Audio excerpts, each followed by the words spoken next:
안녕하세요. 온라인 셀러가 물건을 판매할 때 내가 제조한 물건이 아니고 다른 사이트의 상품을 중개해서 판매하는 한 끝없는 지식재산권 문제에 부딪힐 수밖에 없는데요. 그 중에서 상표권 침해가 가장 어려운 문제로 다가옵니다. 또 상표권은 브랜딩 작업의 핵심 사항이라서 어떻게 해야 상표권을 침해하지 않는지, 상표권 등록하는 데 주의사항은 무엇인지 잘 알아야 합니다. 그래서 이번 영상은 타인의 상표권 확인 방법과 상표권이 온라인 판매에 어떤 영향을 끼치는지 살펴보고 내 상표권을 등록하는 요령도 배워보도록 하겠습니다. 큰 뼈대는 이렇습니다. 일정 수준까지는 남의 물건을 중개해서 수익을 낼 수는 있지만 좀 더 큰 거상이 되려면 반드시 자기의 브랜드가 있어야 하고, 이를 위해서는 내 상표를 특허청에 등록해야만 효력이 발생하게 됩니다. 다시 말해 브랜딩은 상표권 등록을 통해서 구축할 수 있게 되는데, 브랜딩이 되면 최소한의 방어 능력이 생기게 되고 쿠팡 위너 시스템이나 네이버 카탈로그 가격 비교에서도 일정한 위력을 발휘할 수 있게 됩니다. 브랜딩과 상표권에 대해서 알아보겠습니다. 지금은 브랜딩 시대죠. 검색 엔진도 마켓도 브랜드를 우대하고 있습니다. 네이버 브랜드 카탈로그가 상위를 점령하고 있습니다. 개인의 단독 상품보다 쇼핑몰별 최저가 묶음이 더 위에 있다고 그랬죠. 보시다시피 단독 상품보다는 쇼핑몰별 최저가가 더 상단에 자리를 잡고 있고요. 이런 것들은 광고죠. 광고. 쇼핑몰별 최저가, 쇼핑몰별 최저가로 다 묶이거나 또 광고로 이렇게 돼 있거나 아니면 브랜드 카탈로그가 더 상위의 자리를 잡게 됩니다. 일반적으로 하원은 단독몰보다는 쇼핑몰별 최저가, 쇼핑몰별 최저가보다는 브랜드 카탈로그가 더 상위의 자리를 잡는 게 일반적인 흐름이다. 이렇게 이해하시면 될 것 같습니다. 쿠팡의 상위 랭킹에 개인 브랜드 전성시대가 열렸습니다. 이미 유명한 브랜드가 아니어도 개인의 브랜드가 크게 도약하고 있습니다. 네, 쿠팡으로 왔습니다. 여기에 가령 빨래바구니라고 조회를 하면요, 여기 1등, 2등, 3등 상품의 브랜드를 보세요. 코멧, 리벤스, 네이처 리빙, 그 다음에 리벤스, 올리빙, 만피스, 로렘, 샤베스, 어쨌든 상위에 질을 치고 있는 H&I, 다이노, 리벤스, 거의 다 개인 브랜드 전성시대라는 걸 확인할 수가 있죠. 그 다음에 네이버의 브랜드관이 우대를 받고 있습니다. 네이버는 유명 브랜드에게 브랜드관을 제공하고 있어요. 네이버 쇼핑의 타미 1피거나 아디다스를 한번 검색을 해보면 스마트 스토어가 진화한 브랜드관이 휘황찬란하게 자사몰처럼 빛나고 있습니다. 이 브랜드한테는 네이버가 빅데이터도 제공을 해서 물건을 많이 팔 수 있도록 도와주고 있습니다. 예를 들어 볼까요? 네이버 쇼핑에 타미 힐피거라고 하면 브랜드관이 바로 뜨죠. 상단부에. 이게 도대체 스마트 스토어하고는 완전히 격이 다른, 여기에 상단부에 보면 브랜드관을 주고 있죠. 사실은 포맷 자체는 스마트 스토어하고 크게 다르진 않겠지만 네이버가 그래도 브랜드를 위해서 브랜드관을 별도로 분양을 하고 있다. 타미 힐피거 자사몰 같죠? 느낌이. 잘 꾸며놨고요. 카테고리와 뉴 라이벌, 정말 잘 만들어놨죠? 아디다스도 마찬가지입니다. 아디다스한테도 브랜드관을 줘서 이렇게 네이버 안에 있는 마켓인데도 불구하고 멋있게 디스플레이 할 수 있도록 도와주고 있습니다.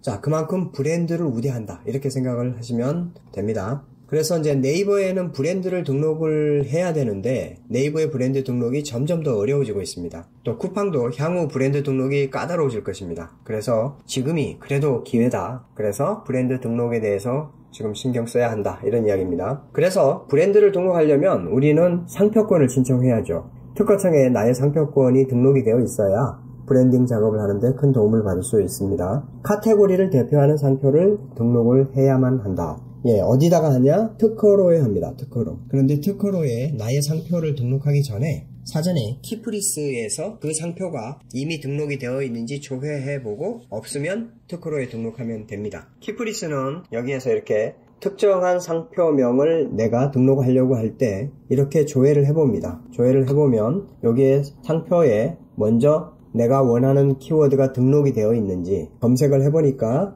나이키가 선 등록되어 있죠. 출원인은 나이키 이노베이트 CV라고 등록이 되어 있죠. 그래서 이 출원 번호를 클릭을 해보면 여기에 등록 공고를 눌러보시면 여기 특허청에서 상표 공보를 보여주고 있습니다. 그래서 어디 항목에 나이키의 상표권이 영향을 미치는지에 대해서 등록되어 있는 카테고리를 다 볼 수가 있습니다. 나이키가 가방이나 의류는 등록이 돼 있는데 설마 시계가 돼 있겠어? 했는데 여기 보면 시계와 또 시계 장치, 팔찌까지 다 등록이 돼 있는 걸 확인할 수가 있죠. 이렇게 등록 공고와 등록 사항을 보고 여기에서 내가 등록하려는 상표가 이미 내가 등록하려는 카테고리에 먼저 선 등록되어 있으면 등록을 하지 않는 게 현명하겠죠. 네, 키프리스에서 먼저 이렇게 조회한 다음에 그 다음에 특허로에 들어갑니다. 특허로에 들어가서 상표를 등록을 하면 되는데요. 이와 같은 상표권은 선출원주의입니다. 선출원주의.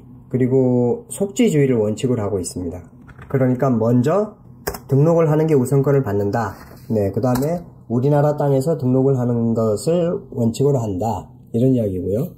출원을 먼저 하는 것이 우선이고 상표권 등록한 지역에서만 효력이 미친다는 뜻입니다. 자, 그러면 상표권 등록하는 방법을 좀 보면 내가 등록할 상표명과 로고를 같이 등록하려면 로고까지 같이 준비를 한 다음에 여기 특허로에 들어와서 출원 신청을 누릅니다. 그러면 절차는 뭐가 있냐면요. 어쨌든 큰 개념은 이래요. 절차는요. 출원 신청 사전 절차를 쳐서 먼저 특허 고객 번호를 신청을 합니다. 그래서 출원 신청을 위해서는 특허로를 이용할 수 있는 사용자 고유 번호를 우선 발급받아야 합니다. 그리고 내가 가지고 있는 인증서를 이 특허청에 등록을 해야겠죠. 그래서 식별을 해야 되니까요. 그래서 온라인 출원 및 전자문서 교환을 위해서 인증서 등록을 하셔야 합니다. 그 다음에 내가 등록할 소프트웨어가 필요하겠죠. 그것을 특허로 홈페이지에서 아랫부분에 내려보시면 여기에 전자출원 소프트웨어를 다운로드 받았는데 시간이 제법 걸립니다. 네, 그래서 다운받으셔서 거기에서 이제 필요한 내용을 등록을 해서 제출을 하면 되는 그런 형태입니다. 그렇게 어렵지는 않은데 개인으로 하면 그래도 비용을 크게 절약을 할 수가 있고요. 변리사를 쓰면 부르는 게 값이죠. 싸게 하면 150만원, 비싸게 하면 400만원까지 대행료를 지불해야 합니다. 자, 그래서 순서는 특허 출원 사전 절차를 이렇게 특허 고객 번호와 인증서 등록을 하고 소프트웨어를 설치한 다음에 명세서나 서식을 작성해서 제출한다. 이런 큰 개념을 알고 계시면 될 것 같고요. 미리 신청자의 그 상표 견본과 사인, 그러니까 4cm 곱하기 4cm 정도의 사인과 주민등록 등본을 준비하면 됩니다. 그래서 실무적으로 해보셔야 이런 것들을 준비해야 된다는 걸 알겠죠. 이때 조금 전에 나이키를 조회했을 때 나타났던 영향력이 미치는 카테고리를 우리가 확인을 했었잖아요. 이와 같은 카테고리 류가 있었지 않습니까? 몇 류가 있었죠. 이 류의 카테고리에 영향력이 미치려면 나도 똑같이 각 항목별로 영향력을 미치게끔 다 등록을 해줘야 됩니다. 그런데 여기에서 하나, 둘, 이렇게 셋, 이렇게 항목이 20개까지는 무료로 등록을 할 수가 있으나 그걸 초과하게 되면 건당 1,000원인가 2,000원인가를 또 내야 됩니다. 그래서 모든 범위에서 전 제품의 품목에 다 나의 상표권이 영향을 미치는 것이 아니라 내가 선택해서 출원 신청한 그 카테고리만 영향력을 미친다. 이렇게 생각을 하셔야 됩니다. 그래서 이와 같은 분류를 니스 국제상품 분류라고 합니다. 그래서 구글에서 니스 국제상품 분류라고 조회를 해서 여기서 니스 국제상품 분류 특허청을 클릭을 하면 이와 같이 각 류별로 그 설명과 함께 항목들이 쭉 카테고리가 나옵니다. 그래서 우리가 예를 들어서 문구매 사무용품을 내가 브랜딩을 하려고 상표권을 제출하려고 하면 16류를 신청을 해야겠죠. 그 다음에 나는 중국에서 조리기구나 식기 같은 그 노브랜드 상품을 가져와서 거기에 내 상표를 붙이려고 하면 21류를 신청을 해야 될 것이고 의류나 신발 모자는 25류를 신청을 하셔야 될 것입니다. 그리고 제일 중요한 거 여기에 35류도 인터넷에서 물건을 온라인에서 판매를 하려면 반드시 신청을 병행해서 해줘야 합니다. 나의 고유류를 하나 선택을 하시고 동시에 35류도 선택을 해야 그래야 인터넷을 통해서 온라인 판매를 할 수가 있습니다. 그러니까 쉽게 이야기해서 쿠팡이나 스마트 스토어에서 상품을 팔려면 35류를 반드시 신청을 해야 된다. 이렇게 이해하시면 됩니다. 그리고 각 류별로 클릭을 해서 들어가 보면요. 이와 같이 유사군과 관련되어 있는 카테고리가 아주 디테일하게 나와 있고요. 여기에 의류 중에서도 모든 것을 난 다 먹을 수는 없어요. 내가 취급하고자 하는 내가 예를 들어 반바지, 운동용 반바지를 하고 싶다. 그러면 여기에 운동용 반바지 항목이 들어가 있는 걸 선택을 해야겠죠. 그 다음에 나는 인라인 스케이트복을 취급을 하고 싶다. 그럼 여기에 인라인 스케이트복이 들어가 있는 이 항목도 선택을 해야겠죠. 예, 그리고 등수 하나도 팔고 싶다. 그러면 등수 하나에 해당되는 여기에 등수 하나에 해당되는 요 분류를 선택을 해야 되겠죠. 그래서 니스 국제상품 분류를 꼭 참고해서 선택을 해야 되는데 20개까지는 무료다. 이렇게 생각하시면 될 것 같습니다. 그래서 카테고리 품목류는 내 브랜딩을 위한 기본적인 카테고리류, 아까 의류처럼 그거를 반드시 하나 선택을 해야 되고, 온라인에서 물건을 팔려면 무조건 35류를 신청을 해야 된다. 그래서 품목을 추가하려면 기본 20개 품목 외에 추가는 별도의 비용이 건당 1,000원씩 발생한다. 이렇게 이해하시면 되겠습니다. 그 다음에 상표권 출원 시 유의해야 될 사항은 주의해야 될 네이밍, 그러니까 이름을 지을 때는 이미 출원된 상표는 당연히 안 되고요. 또 고유명사, 사실은 애플 같은 경우는 한국에서 출원하면 당연히 안 되겠죠. 뭐 애플이든 복숭아든 참외든 뭐든 일반 명사, 고유명사 이런 것들은 출원이 거절이 되겠죠. 그 다음에 유명인 이름 이미 너무 알려져서 넘볼 수 없는 이름이 돼버린 것을 내 상표로 등록을 하겠다. 예를 들어 조던이라든지 파키아우라든지 타이거 우즈라든지 이런 걸 내 이름으로 쓰려면 당연히 기각되겠죠. 그죠? 그래서 놀라운 것은 일반인이 신청하는 그 상표권의 기각률이 무려 40%나 된다는 점. 네, 그러니까 약 뭐 좀 과장해서 말하면 절반은 거절당한다 이렇게 생각하시면 됩니다. 그러니까 미리 이런 것을 정확하게 알고 세상에 없는 이름으로 제출을 해야 된다 이런 뜻입니다. 그래서 카테고리 대표 이름으로 해야 되고 모든 품목을 포괄하는 이름보다는 구체적인 카테고리를 대표하는 이름이 좋다. 이게 되게 중요한 이야기예요. 예, 그러니까 개인 사업자는 예를 들어서 ABC샵 이런 형태, 이런 이름은 별로 좋지 않습니다. 뭘 이야기하는지 알 수가 없잖아요. 그래서 이런 이름보다는 좀 더 구체적인, 아직 조회는 안 해봤지만 이런 느낌, 이렇게 바디앤웨셔케이, 슈즈픽스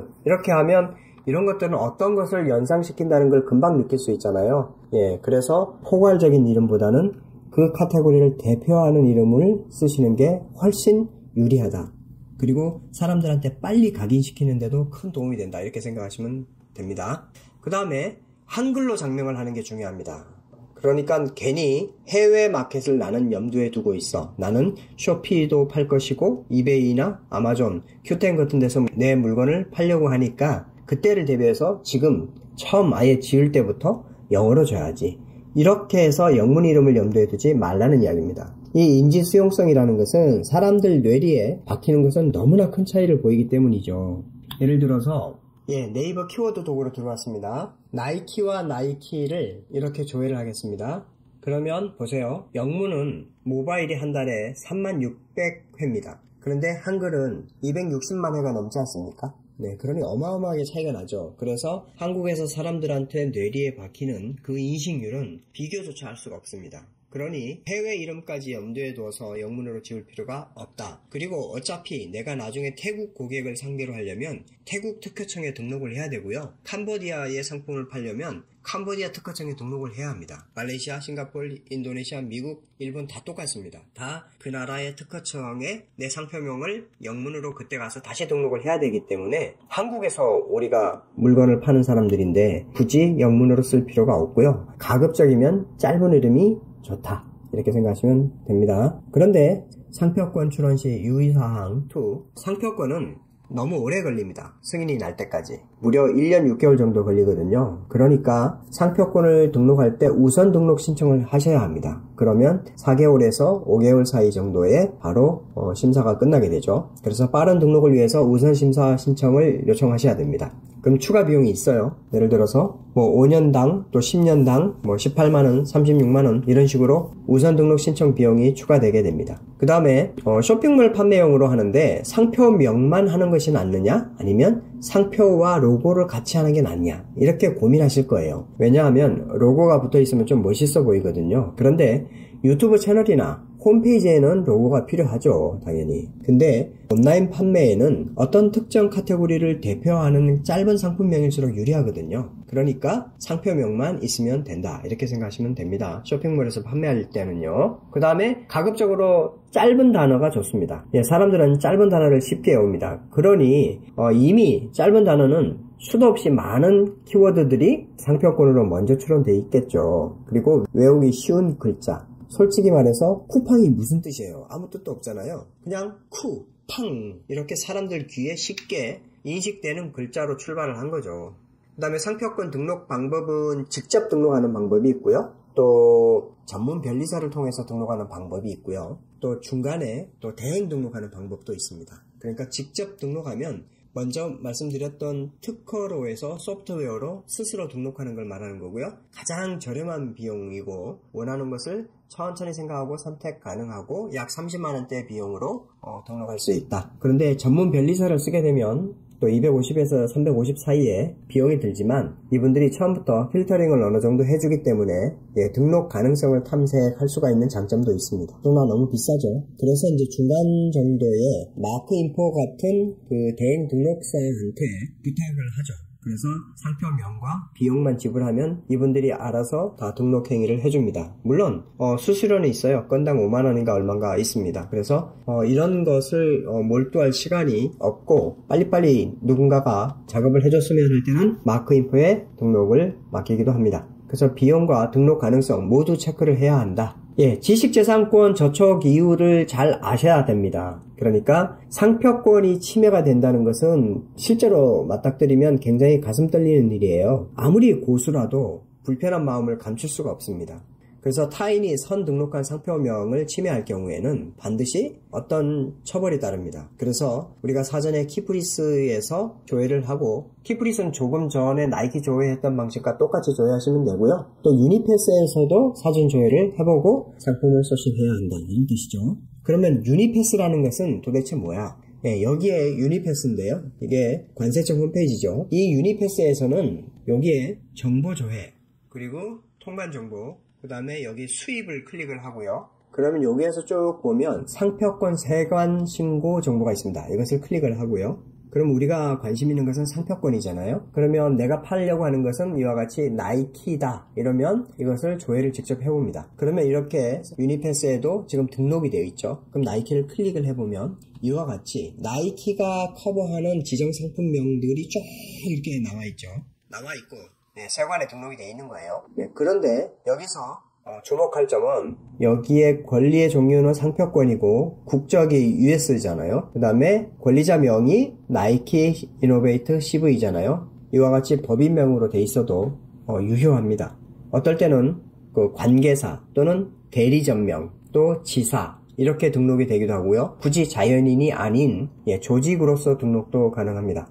그런데 어쨌든 우리가 봐야 할 부분은 여기에 내려보면 여기에 국내의 상표권자와 외국의 상표권자와의 관계, 그러니까 미국에 등록한 나이키의 나이키 이노베이트 CV라는 단체가 한국에도 똑같이 등록이 되어 있다면 그것을 동일인으로 봅니다. 동일인. 그래서 이렇게 상표권자가 동일인인 경우, 국내와 외국이 동일인인 경우 우리는 이 상품을 구매 대행해도 된다. 이렇게 판단하시면 됩니다. 그래서 국내 상표권자의 해당 상표 부착 물품 수입 또는 제조 여부가 이런 방식으로 해외 OEM 방식 제조 이런 식으로 돼 있죠. 직접 제조해서 한국에서 직접 붙일 때도 있고요. 또 수입으로 체크될 수도 있겠지만 이런 식으로 많이 표현되어 있습니다. 그래서 여기 보면 우리가 살펴보고자 하는 핵심, 병행 수입 가능 여부, 가능 이렇게 체크되어 있죠. 그러면 우리는 병행 수입이 가능하니까 구매 대행도 당연히 가능하다 이렇게 생각하시면 됩니다. 그래서 유니패스에서 상표명을 확인을 하는 방법은 이와 같은 방식으로 하면 되고요. 그런데 키프리스가 원칙입니다. 유니패스에는 이 상표권이 등록된 게 얼마 없어요. 아주 주요 브랜드, 나이키, 아디다스 이런 것들은 돼 있을지 몰라도 조금이라도 작은 브랜드로 가면 등록이 안 되어 있습니다. 항상 등록의 기준은 키프리스에서 하셔야 한다. 이렇게 이해하시면 되겠습니다. 그 다음에 상표권 침해는 그래서 키프리스와 유니패스에서 사전 조회해보고 소싱하자. 그 다음에 이제 디자인권 침해 여부가 중요한데요. 디자인권이 등록된 상품을 무단으로 판매할 경우에는 상품 전체, 그러니까 내가 취급하려는 상품 전체의 디자인이 다 등록이 되어야지 그것을 방어할 수 있다가 아니고 그 상품의 일부라도 디자인권이 특허청에 선 등록이 되어 있으면 그 상품을 보호할 방어권이 생기게 되는 겁니다. 그래서 어떤 특정 상품에 대해서 우산이 U자형이 대부분의 손잡이인데 어떤 사람이 기역자다. 그러면 그 기역자의 디자인을 만들어서 디자인권을 등록 신청해 놓은 업체가 있을 거라고요. 그러면 내가 아마존이나 다른 사이트에서 상품을 가져오는데 그 상품이 니은자다. 그러면 이것을 의심해 봐야 됩니다. 근데 그것을 정확하게 우리는 알 수는 없죠. 그러나 그런 복불복 개념은 있으나 확실한 것은 이렇게 디자인권이 침해가 되었다고 판단할 때는 물건을 팔려고 굳이 고집을 피우지 마시고 상품 페이지 저작권이나 모델의 초상권과는 다른 개념이에요. 근데 그 상품의 디자인이 먼저 등록되어 있는 것은 상표권 못지않게 중요하게 존중되어야 된다. 이렇게 생각하시면 됩니다. 사실 상품 페이지 저작권이나 모델의 초상권은 디자인권보다는 그래도 좀 루즈한 편이죠. 그거는 협상하기에 나름입니다. 약간의 협상의 여지가 있는 편이죠. 그 다음에 또 이제 많이 이슈가 되는 게 부정경쟁 방지법 위반으로 내용 증명을 받을 때가 많습니다. 주로 무슨 풍을 골격으로 하는 그런 저작권 주장인데요. 호텔 델루나에서 아이유가 입고 나온 원피스와 비슷한 꽃무늬다. 그러니 너는 그런 아이유 풍의 원피스를 팔아서 부당이익을 챙겼다. 그래서 부정경쟁 방지법을 위반했다. 이런 내용으로 이제 내용 증명을 보내거나, 우영우 가방, 우영우 가방 변호사 가방 풍, 이런 식으로 방어권이 상대적으로 좀 약합니다, 이것은. 그래서 오래 근무하신 셀러들은 비교적 무시하는 편입니다. 지식재산권은 마땅히 보호받아야 하지만 악의적인 특허 헌터들이 문제라는 거죠. 그래서 헌터들이 계속 연락을 해올 때는 어떻게 하느냐. 밑에 거부터 볼게요. 위반 적발에 대응하는 방법은 특허 헌터들의 무차별 내용 증명과 협박의 경우에는 수백 통의 위반 혐의자한테 일괄 발송을 한 경우에 또 응답한 사람부터 협상이 들어간다. 그러니까 그 사람들이 이름만 바꿔서 네이버 쇼핑에서 특정 상표명을 조회해서 무단으로 사용하고 있는 사람인 것 같은 사람 500명한테 쫙 보내서 그 중에 얻어 걸려서 반응하는 사람, 고의가 아니었어요 하면서 전화가 오거나 너무 합의금이 비싸요 이렇게 부탁을 하거나 이런 사람들이 먹잇감이 되기 쉽습니다. 그래서 현실적으로 상표권을 존중해줘야 된다는 말은 반드시 맞는 말인데, 그렇지만 많이들 대응을 안 하는 셀러들이 많습니다. 여기서 중요한 것은요, 상표권 침해 시 대응 방법인데요. 상표권의 침해를 인정하십니까? 예를 들어서 경찰서에 가서 상표권을 침해를 자인하느냐, 그래서 인정하느냐? 예, 인정합니다. 이러면 그때부터 확실히 가해자와 피해자로 구분돼서 모든 신문이 출발이 돼요. 그래서 쉽사리 상표권 침해를 자인하지 않아야 합니다. 그래서 나는 몰랐다가 매우 중요합니다. 밑에 보시면 지식재산권을 존중하는 태도, 그러니까 그 지식재산권을 위반한 사람이 지식재산권의 의식이 어떤지가 또 굉장히 중요해요. 그래서 평소에 지식재산권에 대한 태도가 중요한데 고의 여부가 매우 중요하다. 그래서 많이 빠져나가는 방법이 대량 등록으로 올려서 사실 어떤 상품이 올라가는지 몰랐다는 등, 또 직원이 올렸는데 이미 퇴사한 직원이라 나는 확인할 방법이 없다는 등 이런 식으로 좀 피해 나가려고 하죠. 그래서 어쨌든 그 상표권은 분명히 법적으로 위반한 거기 때문에 그걸 악용하는 많은 변호사와 변리사들이 있겠지만, 그렇지만 그렇다 하더라도 범법 행위를 한 혐의가 있으면 그것에 대해서 매우 미안해하고 반성하고 이런 것이 중요하다고 생각을 하거든요, 판사들은. 그래서 상표권을 대신 바로 인정합니다가 아니라 부주의해서 그런데 앞으로는 주의하겠다. 나는 몰랐는데 정말 미안하게 생각한다. 나는 평상시에도 지식재산권을 존중한다. 그리고 이렇게 고의적이고 악의적으로 접근해오는 사람은 일단은 무대응을 한다. 이런 어떤 큰 틀을 잡고 진행을 하시면 또 업무하시는데 큰 도움이 될 것으로 봅니다. 자, 그래서 브랜딩과 상표권에 대한 전반적인 내용을 쫙 훑어봤고요. 앞으로는 상표권 세상입니다. 브랜딩 세상입니다. 너무나 많은 기회가 열려있다고도 봐야죠. 모든 마켓이 브랜드를 중요하게 생각하고 있습니다. 그래서 퍼스널 레이블, 퍼스널 브랜드 작업을 지금도 늦지 않았다. 지금 신청하면 앞으로 1년 후에 나온다는 생각을 하시고 빨리 상표권을 신청하시고 브랜딩 작업을 해 나가시길 바랍니다. 다음은 브랜딩을 위해 대강의 순서를 알려드리겠습니다. 자기의 환경이나 상황에 맞게 응용하시면 됩니다. 우선은 상표권 등록할 때 쓸 글자는 저작권에 위반되지 않는 폰트를 쓰셔야 합니다. 공개된 무료 폰트를 써서 분쟁에 휘말리지 않도록 조심해야 합니다. 만약 자사몰이나 홈페이지를 만들려면 로고도 있어야 자신만의 아이덴티티를 구축할 수가 있겠죠. 이때 로고를 만들 때는 테일러 브랜즈, 파이버, 비즈하우스, 로고폴리 등의 사이트를 활용하세요. 또 목드랍에서 시그니처 이미지를 만들어서 상품에 반영한 모습을 활용해보세요. PL, 퍼스널 레이블 작업하는데 큰 도움이 됩니다. 브랜드 메이킹 작업은 다음과 같이 합니다. 1. 제품명을 영작합니다. 2. 오픈마켓의 베스트셀러를 확인하고 벤치마킹하고 모방하고 참고합니다. 3. 상품군의 상품 가격과 시장 조사를 해서 얼마나 많은 수요가 있는지를 판단합니다. 4. 경쟁사의 판매량과 경쟁력은 어떤지 파악합니다. 5. B2B 마켓 OEM 상황을 우선 확인합니다. 6. 대형 마켓의 판매량을 확인합니다. 7. 브랜드를 결정하였으면 키프리스에서 선 등록을 확인합니다. 8. 로고를 만듭니다. 오픈마켓에서만 장사하려면 로고는 등록 안 해도 됩니다. 9. 상표권을 등록합니다. 10. 브랜드몰이나 홈페이지를 만들고 오픈마켓의 미니샵을 구성합니다. 11. 중국 제조 공장을 알아보고 안되면 이웃시장, 광저우시장 같은 곳에서 사입을 하고 그것도 여의치 않으면 1688이나 알리바바를 통해서 상품을 소싱합니다. 그래야 원가를 낮출 수 있습니다. 그 다음은 퍼스널 브랜딩 할 때 고려사항입니다. 첫 번째, 고객이 구매에 망설임이 없는 만원에서 6만원 내의 상품으로 승부를 하는 것이 좋습니다.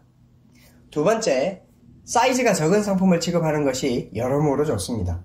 그러나 요즘은 오히려 큰 물건만 노려서 경쟁력을 확보하려고 하는 셀러들도 많습니다.